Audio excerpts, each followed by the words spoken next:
I was 15 when it happened. It was a Friday night in late September, just starting to get cold where I lived. My parents went out to dinner with some family friends and said they wouldn't be home until late. I had the house to myself. I invited over my neighbor and best friend, Chris. He was the same age as me and lived across the street.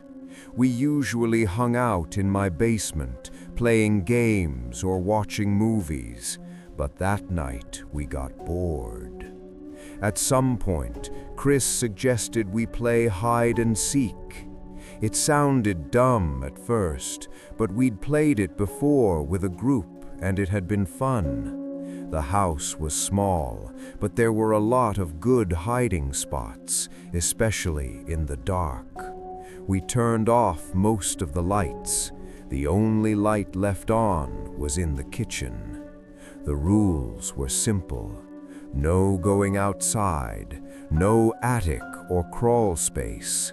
Basement, bedrooms, closets, and under furniture were fair game. Chris hid first. I covered my eyes in the living room and counted to 50.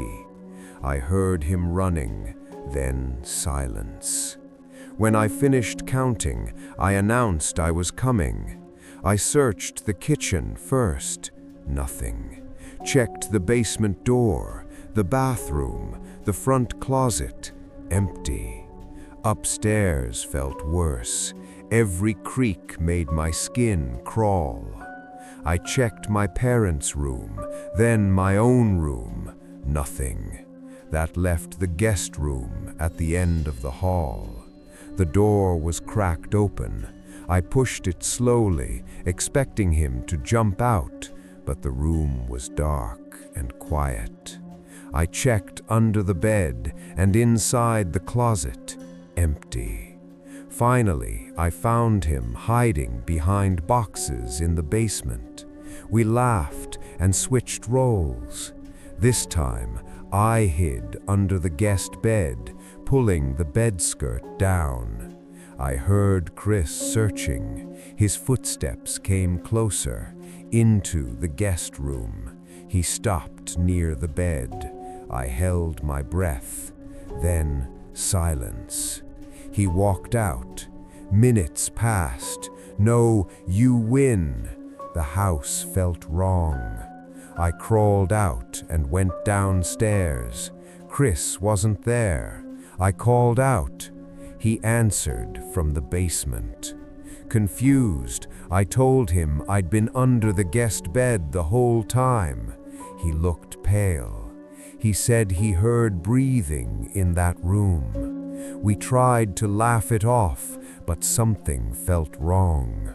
Later, while watching TV, we heard a loud bump upstairs, then footsteps, then the guest room door closed. We went upstairs with a fireplace poker. The room was empty. Then we heard the front door open and closed. Someone was in the house. We hid, then ran out the back door to Chris's house. Police found nothing, but we both know someone was there. That was the last time I ever played hide and seek.